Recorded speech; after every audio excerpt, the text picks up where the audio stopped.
Lukisan atau seni lukis bukan hanya sekedar warna di atas kanvas, tapi banyak cerita yang pelukisnya tuangkan di dalam kanvas.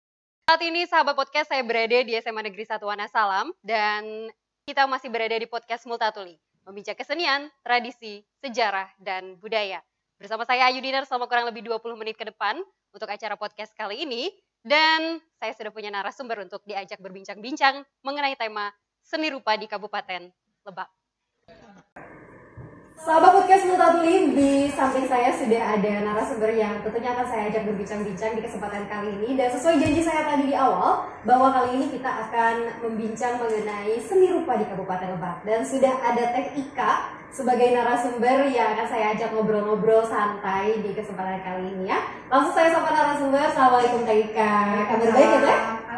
Alhamdulillah baik ya. Segar sekali dan tentunya sebagai seorang perupa atau pelukis, Teh Ika ini walaupun dalam masa pandemi COVID-19 tetap kreatif dan produktif loh sahabat podcast. Kita tanya-tanya ya langsung ya. Nah Teh Ika, saya penasaran sekali sejarah perjalanannya Teh Ika ini menjadi seorang pelukis atau di dunia seni rupa itu seperti apa sih Teh Ika? Boleh tidak diceritakan kepada sahabat podcast yang sekarang sedang menyaksikan kita bersama Teh? Terima kasih Teh Ayu. Sama-sama Teh. Saya sebenarnya dulu tidak bercita-cita jadi pelukis. Oh tidak ya Teh ya? Saya menjadi dokter waktu itu. Wah, sebentar, dokter agak jauh. Yang bisa suntik orang. Betul. Oke. Kemudian mungkin karena ingin curhat ya, curhat ke yang lain daripada yang lain. Betul. Kalau biasanya kan anak ABG curhat tuh ke buku diary. Iya, diary, betul. Sekarang karena banyak suka banyak ditiru atau ada yang ngintip. Iya, betul. Saya lebih curhatnya ke lukisan. Mungkin juga lihat keluarga ya. Saya kan lahir dari seorang keluarga pengrajin. Tuh. Dulu bapak suka suka desain gitu kan. Saya waktu habis anak kecil itu saya lihat-lihat gitu kan, kok asik gitu si bapak ngelukis perhiasan gitu. Suka ikut-ikutan gitu. Terus di SD disuruh ikutan lomba sama guru. Saya belum nyadar kan waktu itu lukisannya bagus. Belum sadar ya Teh ya. Oke. Ikutin lomba, juara, terus sama bapak dimasukkan ke sanggar. Waktu itu Bumi Siliwangi kan di Bandung. Oke. Jadi ya mungkin dari sana perjalanannya, terus habis itu sekolah, kuliah, kebetulan juga masuk langsung ke seni rupa. Seni rupa di Bandung waktu itu kan? Iya di Bandung, di IKIP ya. Terus masih belum melukis itu. Masih belum. Oke. Saya masuknya justru jurusan patung. Oh, di patung justru ya? Patungnya tidak terlalu mendalami lukis. Mungkin setelah di Banten lah, saya melihat keterbatasan untuk jadi pematung itu kan sepertinya dibatasi ya, karena mungkin aura di sini yang masih banyak larangan lah, religiusnya gitu kan. Kalau berhubungan dengan agama tidak boleh matung, tidak boleh apa. Ya akhirnya saya coret-coret lah sedikit gitu kan, sambil kadang ngumpet-ngumpet juga karena takut ketahuan tetangga di lukisan. Dulu biasanya waktu masih tahun 97-98an lah di sini kan masih jarang gitu kan orang kalau lihat coret-coret atau melukis kayak yang aneh gitu. Pokoknya tidak ada dukungan gitulah, kayak jadi ekspresi saya terhambat ya. Jadi ya mungkin ke sininya alhamdulillah sudah mulai ada kebebasan ya. Betul tadi. Kebebasan, jadi mulai bisa berekspresi. Jadi awalnya tuh karena pengen curhat lah. Iya, Intinya mah ya pengen curhat selain di buku harian gitu. Jadi semua lukisan saya sebenarnya isinya tentang curhatan hati. Mungkin itu yang mengawali saya jadi, kalau kata orang, pelukis. Tapi saya tidak mengaku saya pelukis. Saya ini aja lah. Menarik sama podcast ya. Jadi berawal dari curahan hati, Teh Ika tuangkan menjadi sebuah lukisan. Nah, Teh Ika itu pun sekaligus menjawab pertanyaan saya mengenai sejak kapan Teh Ika ini mengenal seni rupa. Berarti kalau semisal untuk patung mungkin dari kuliah itu ya Teh Ika. Tapi kalau untuk fokus ke seni lukisnya sendiri, ini dari SD lah. Dari fokus melukis yang menekuni mungkin dari tahun 2013-an. 2013 mulai kan sejak pindah ke Banten, saya hampir 15 tahun lah vakum dari dunia seni rupa gitu ya. Khusus ngurus keluarga, terus baru 2013-an saya mulai lagi ke melukis. Untuk seni lukis ini, Teh Ika punya nggak sih role model atau saya sebutnya guru atau mungkin panutan yang Teh Ika tuh senang sekali dengan lukisannya atau hasil karyanya? Kalau saya jujur dari dulu panutan saya bapak saya sih. Bapak ya? Bapak almarhum ya. Bapak tuh bagus ngedesainnya. Itu tapi kalau yang dari luar sini saya jarang mengagumi. Kalau suka-suka sih banyak ya, banyak. Si A, si B. Malah teman sendiri juga kadang kan saya suka ya. Jadi tidak terlalu memfokuskan saya panutannya si A, si B gitu. Justru saya menciptakan ini sendiri gaya sendiri, ikaisme gitu. Ikaisme Oke. Jadi saya bisa simpulkan bahwa guru pertama yang memperkenalkan Teh Ika kepada seni itu Bapak ya. Teh Ika, next ya. Untuk sanggar sendiri ataupun komunitas nih, saya yakin seorang seniman atau para seniman pasti memiliki komunitas ataupun sanggar yang ya geluti bersama dengan yang lain ya Teh Ika ya. Untuk Teh Ika sendiri? Sejak di Banten saya tuh kan vakum ya 15 tahun. Terus pas tahun 2013 itu saya balik ke Bandung, kumpul sama teman-teman di Bandung. Saya kebetulan itu bikin komunitas gitu. Berawal dari ibu-ibu yang galau-galau. Ibu-ibu yang galau ya. Kebutuhan khusus ya. Kita ada yang namanya komunitas 22 ibu. Itu jumlahnya 22 ibu. Sekarang sudah 60-an lebih lah. Masih eksis sampai sekarang? Masih eksis. Jadi dengan komunitas itu saya bisa saling sharing, sharing karya, terus kita bisa kemana-mana juga karena link-link di dalamnya kan banyak ini. Terdiri dari ibu-ibu, semua ibu-ibu guru dan dosen ada di sana. Ada ya. Jadi dengan komunitas 22 ibu saya bisa lebih bisa lebih berekspresi lagi, bisa lebih menambah jam terbang kamera. Oke. Bersama komunitas itu berarti saat ada di Lebak, Teh Ika langsung mendirikan sanggar atau komunitas itu? Di Lebak mah saya independen, tidak ikut komunitas apa-apa. Jadi karena bolak-balik ke Bandung aja di Lebak saya khusus untuk kerja aja gitu. Jadi itu ada di Bandung ya? Kadang ikut juga ke teman-teman di Lebak, tapi itu mulai tahun 2018-an lah saya mulai ikut gabung dengan teman-teman di Lebak gitu kan, komunitas-komunitas di Lebak. Apa aja itu? Waktu itu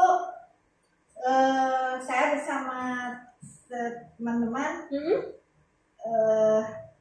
mendirikan PPL. Terus di dalamnya paguyuban Perupa Lebak itu. Paguyuban Perupa Lebak. Bukan mendirikan sih, inginnya sih menghimpun semua komunitas-komunitas. Saya juga lihat ya di Lebak itu banyak komunitas. Cuman ya itu terpisah-pisah. Saya hanya kadang mengenal 1-2 itu kan komunitas.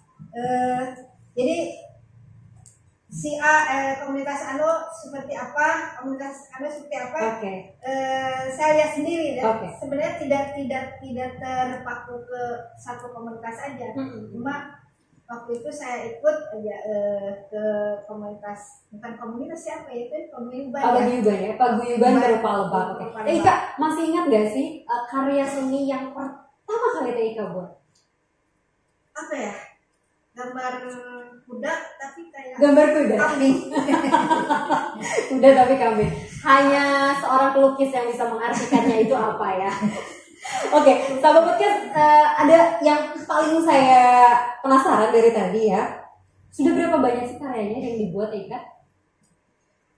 Berapa banyak ya? Dan tidak terhitung. Berapa?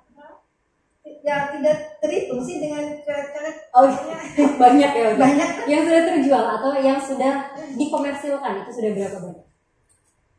Awalnya nih ya, kalau mau jujur saya tuh bikin karya tuh idealis, tidak berniat untuk menjual karya saya gitu. Karena kalau orang lihat karya saya kan terkadang mengerikan gitu kan, tidak ada indah-indahnya sama sekali, mau dipajang juga malah menakutkan. Jadi tapi ternyata alhamdulillah Itu terjual. ada juga yang terjual. Oke.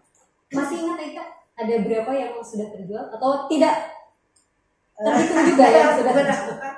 Lebih dari 10. Lebih dari 10 ya, oke. Untuk harga nih, saya langsung saja tanya, yang paling tinggi sama yang paling rendah berapa dari kisarannya? Harus disebutkan nih. Aduh, berapa ya? 15-an lah. 15. Yang paling tinggi 15 juta ya. Oke. Terjauh, pernah ikut pameran di mana? Di Swedia waktu itu. Di Swedia? Ya, pameran batik, lukisan batik. Lukisan batik di Swedia ya.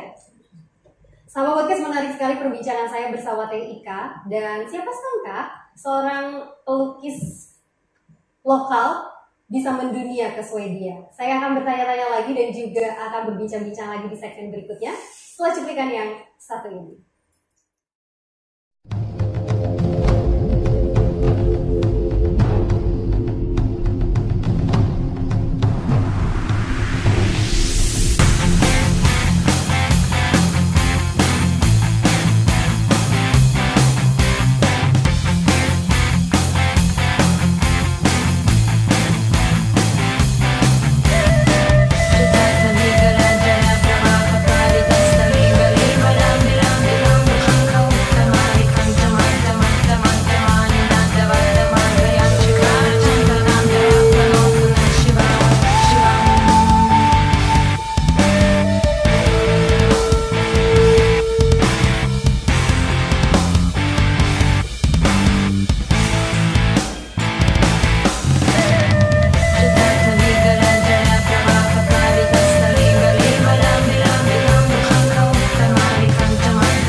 Cukup banyak karya seni yang tadi dipamerkan, dicuplikan yang sudah Anda lihat sahabat podcast. Dan kita kembali lagi di podcast Multatuli Membincang Kesenian, Tradisi, Sejarah, dan Budaya bersama Teh Ika yang ada di samping saya sebagai narasumber dengan tema seni rupa di Kabupaten Lombok. Teh Ika, saya belum tanya tadi di segmen pertama, lupa ya. Kesulitan di seni rupa ini apa sih sebenarnya Teh Ika? Kesulitan kalau pertama kali saya di sini kesulitannya media dan bahan ya. Media dan bahan ya. Karena saya kan tinggal di anggaplah pelosok gitu kan, mau ke kota itu lumayan lah melewati lembah dan apa tuh jauh gitu Jauh kan. lah ya TIK ya. Sulit mendapatkan kayak kanvas. Dulu kan belum musim online ya. Apa tuh? Saya mempergunakan bahan yang ada di sekitar aja gitu kan. Kayak misalnya kalau ballpoint sama kertas kan sudah ada. Itu yang pertama saya rasakan ketika pertama kali berkarya di Banten ini, karena tempat tinggal jauh, alat dan bahan. Lalu setelah itu ini aura penerimaan dari masyarakat sekitar ketika melihat kita berkarya itu kan banyak orang yang bertanya-tanya itu apa itu lukisan itu porno itu tidak boleh nanti undang nyawa dan lain sebagainya gitu kan. Itu sulitan, maka kadang suka sembunyi-sembunyi gitu kan. Tapi jadi kesulitan memperkenalkan bahwa ini loh seni gitu. Bahkan saya juga sebagai pengajar juga untuk memperkenalkan ke anak juga.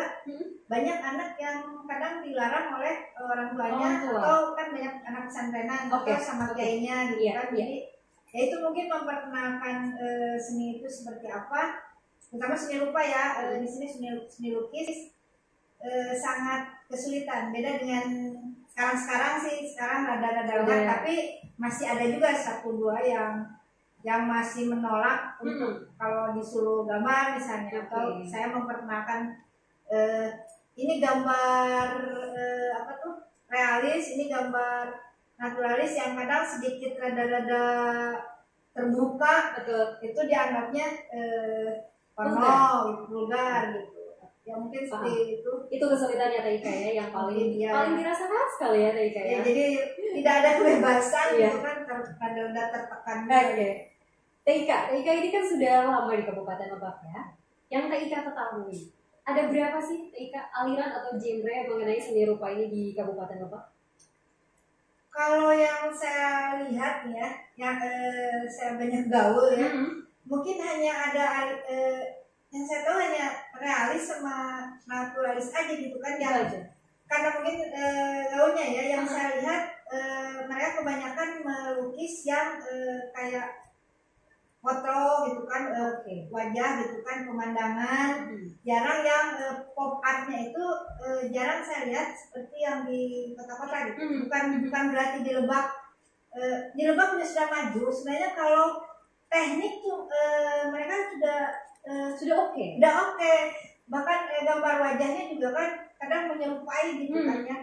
Cuma kalau saya lihat ada kebosanan tersendiri ya. Kebosanan ini kok seperti tidak berani keluar dari pakem gitu kan. Jadi kayak ayolah kita pamer. Jarang sekali saya lihat pameran foto gitu ya. Kebanyakan lukisan foto misalnya. Kan jarang tuh ada pameran lukisan foto. Yang ada itu kebanyakan di luar aliran itu ya. Jadi yang saya lihat di Lebak itu bukan, kalau disebut masih terkungkung mungkin itu juga jadi kebutuhan ya. Apa tuh namanya, karena orang-orang masyarakatnya yang menerimanya hal seperti itu yang dimengerti, maka mereka otomatis mengikuti selera masyarakat. Masyarakat. Sedangkan mungkin idealisnya mah mungkin pengennya keluar dari itu ya. Tapi yang saya lihat seperti itu kebanyakan. Kalau ke sanggar A, ke sanggar B, kebanyakan seperti itu yang indah-indah gitu, yang bukan berarti jelek, justru tekniknya mah bagus. Udah oke. Nah, kalau TIK sendiri lebih suka aliran mana untuk seni rupa itu?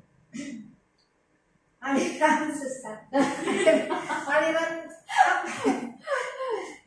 lebih suka menciptakan yang mana? Yang realis, yang naturalis, atau yang abstrak? Kalau saya sih mengalir ya, karena kan orang juga melihat saya pointilis ya. Gak tahu, kadang pointilis, kadang kalau lagi pengen abstrak gitu kan. Bukan berarti saya kok tidak punya pendirian gitu kan. Tapi kalau akhir-akhir ini saya lukisannya saya surrealis mungkin ya. Ada sedikit khayalannya, ada sedikit apa ya, mistiknya mungkin ya. Ya seperti itulah. Jadi kita mau bikin tubuh penyol-penyol juga misalnya, nggak ada yang protes. So ini aliran saya aliran surrealis misalnya, bukan aliran yang realis atau naturalis yang harus dibuat seperti aslinya atau apa. Jadi ada kebebasan lah bagi saya. Karena memang TIK ini kalau untuk seni rupa atau seni lukis ini memang dari hati ya TIK ya, curahan hati ya, jadi seperti itu. TIK di masa pandemi ini untuk penjualan sendiri bagaimana TIK? Nah kalau menyikapi masa pandemi ini saya lihat memang sih rada-rada tersendat juga gitu kan. Kadang ada yang sudah menandai ngetek gitu, udah ngetek lukisan ternyata rada-rada mundur. Jadi saya lihat mungkin orang yang di masa ini sepertinya untuk membeli lukisan itu suatu pemborosan mungkin ya, kecuali bagi yang sudah mapan ya ada uang lebih mungkin baru bisa membeli lukisan. Jadi kalau di masa pandemi ini mungkin orang lebih memilihnya kebutuhan yang pokok dulu gitu. Soalnya kan seperti yang saya lihat ya banyak pemutusan kerja dan sebagainya. Jadi untuk membeli sesuatu yang sifatnya hanya untuk dinikmati, apalagi untuk perorangan atau hanya kita yang ngerti gitu kan lukisan tuh kadang beda ya, pandangan saya Ayu misalnya seperti ini, pandangan saya ini beda. Jadi kayak pemborosan itu kalau hari-hari gini gitu. Jadi agak sedikit tersendat ya. Agak sedikit tersendat. Hal yang lumrah memang TIK. Tapi di masa pandemi ini, TIK mengisi waktu di masa pandemi ini seperti apa? Apakah tetap produktif melukis atau bagaimana? Alhamdulillah untuk saya sendiri, orangnya kan tidak bisa diam gitu ya. Kalau diam kan maunya nanti bisa pikiran kemana-mana. Alhamdulillah pertama-tama pandemi itu saya bisa menghasilkan kadang sebulan 2-3 karya gitu kan. Justru lebih produktif mungkin ya? Karena seminggu 2 minggu memang enak ya, libur kerja gitu kan. Tapi minggu-minggu berikutnya mulai bosan nih, baru saya lupakan ke kanvas, ngelukis. Jadi kadang lebih produktif, apalagi nih kalau drawing bosan kita bikin apa lagi. Kalau saya suka kuliner gitu kan, bikinan masakan dan lain sebagainya. Jadi sebenarnya kalau bagi saya tidak bisa nunggu pandemi itu sampai kapan gitu kan. Betul. Jadi kita udah tetap produktif aja ya, isi waktu dengan berbagai macam kegiatan gitu kan. TIK di Kabupaten Lebak sendiri, pandangan TIK mengenai seni rupa ini seperti apa TIK? Kalau dari kacamata saya sendiri nih ya, masih ada ketimpangan lah antara di kota dengan di desa. Apalagi karena saya di desa ya, di pemerintahan masih belum apa tuh namanya, ada keadilan lah misalnya. Ada ikutan perlombaan apa gitu kan di kota dulu yang didulukan. Di desa mah ya di daerah belum ya, belum tersentuh ya TIK ya. Selalu terlambat gitu, selalu terlambat pengumuman kan, entah apa gitu kan. Bukan hanya kalangan pendidikan, di umum juga sama. Ini ada lomba ini nih, kadang ketinggalan gitu yang di pelosok. Terus di komunitas-komunitas yang ada di daerah juga kadang suka ada yang beberapa yang curhat kurang diperhatikan, mungkin karena faktor jauhnya gitu atau apa. Jadi inginnya yang dari pemerintahan kota tuh masuk gitu, belusukan lah ke tiap-tiap komunitas. Banyak sebenarnya di sini ada pengrajin dan segala macam di sini juga banyak. Belum tersentuh. Bukan maksud ingin dikasih bantuan atau apa, tapi minimal kalau ada pengumuman apa gitu tidak ketinggalan gitu. Tapi kan gitu selisihnya apa gitu. Kalau alasannya kan bisa online atau apa gitu kan. Para pengrajin di sini jarang juga, ada juga yang karena produk jadul tidak punya macam medsos gitu ya.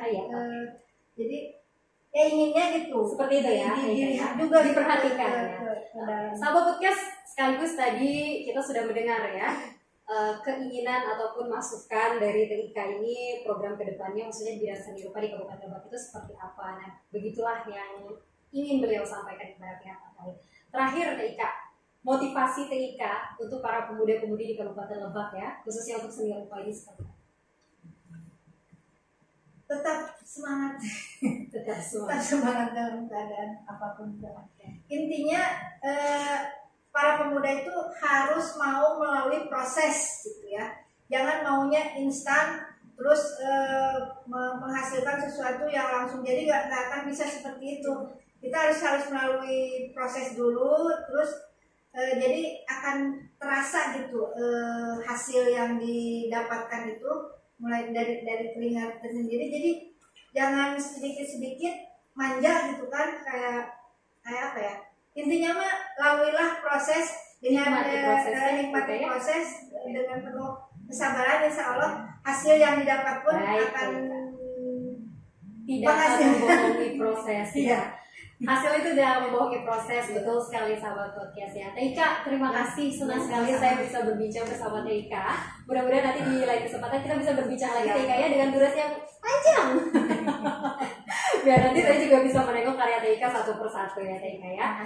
Dan sahabat podcast, demikian perbincangan saya dengan Teika sebagai seorang pelukis di Kabupaten Lebak. Seru sekali ya, berawal dari curahan hatinya dituangkan melalui warna di atas kanvas. Siapa sangka bisa terbang jauh sampai ke Swedia. Terima kasih untuk Kementerian Pendidikan dan Kebudayaan, Dinas Kebudayaan dan Pariwisata Kabupaten Lebak, dan juga pemerintah Kabupaten Lebak yang sudah mendukung terselenggaranya acara podcast kali ini. Saya Ayudar, terima kasih dan sampai jumpa.